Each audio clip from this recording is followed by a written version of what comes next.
Well, I am sitting in Chapultepec Park.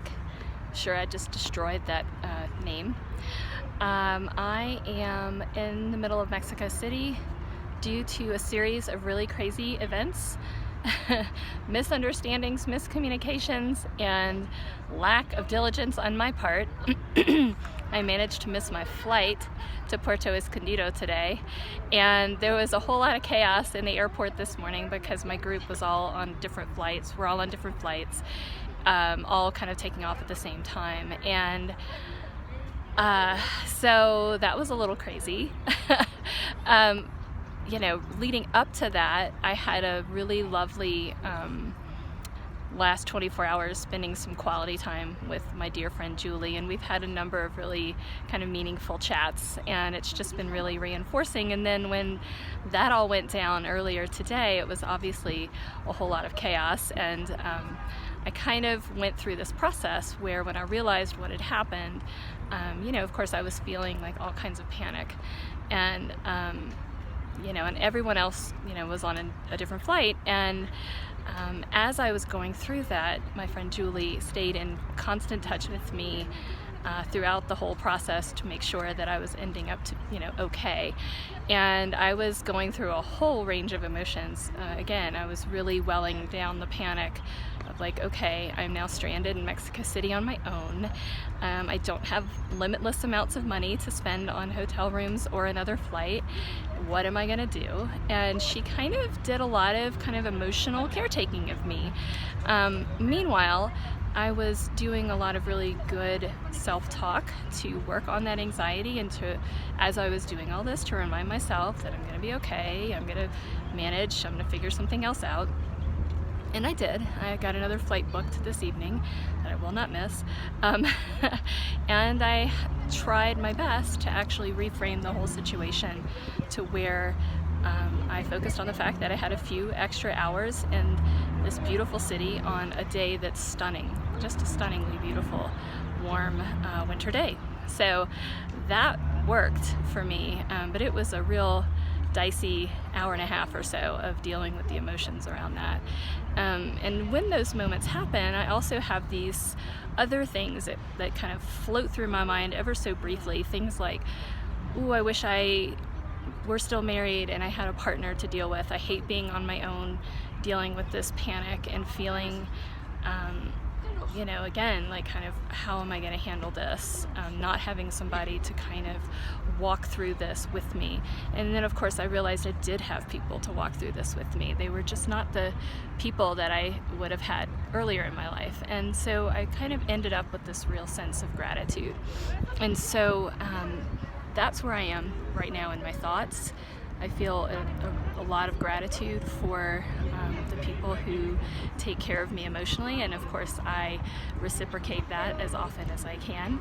And I do believe that it is the role of all humans to do what we can to take care of each other in our difficult times.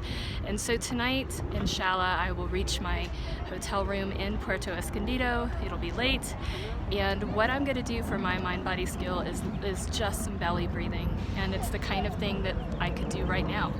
And in fact, when I'm done with this video, I will sit here and do some belly breathing. And anybody who happens to be watching this, you can stop what you're doing right now and do some belly breathing just to kind of bring some peace into your moment. And so that's what I will be doing, both right now and tonight when I reach my hotel room eventually. The song that comes to mind is a special song to me that I heard as I was walking around Mexico City. It's a song by Jeff Tweedy called I Know What It's Like, and it's a beautiful song about reaching out in the darkness to a friend, to anybody, and letting them know that he understands the darkness that can come, and that he is there for this person in this song that he's singing to.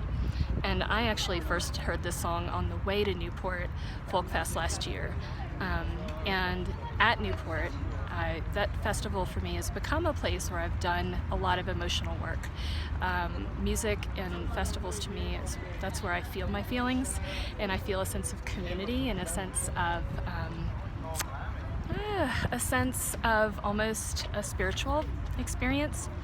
and I've had profound friendships that I have felt during the time that I've been at Newport. I've got to experience a lot of gratitude, but I've also experienced a lot of feelings of loss and sadness, and that's just a part of life, and it's a part of going to something so special like the Newport Folk Festival and feeling like I'm experiencing this on my own. And while I love that, there's also a tiny bit of sadness. It's also something I've only done the last few years, coincidentally. So Jeff Tweedy played this past July at the festival, and he came out with just his acoustic guitar in front of a sea of people in a beautiful setting, and just played a kind of a heartbreakingly lovely set for about an hour and a half. And when he played this song, I Know What It's Like, I just kind of sat there and very appropriately wept to myself, and just loved its beauty. It just affected me deeply. And if you listen to the words of the song, I'm sure you'll see why it's so heartrending. So I'm going to add that to my playlist whenever I can. But it has lines like, I know what it's like to not feel loved. And another beautiful line is, I know it's a lie when you say you're okay.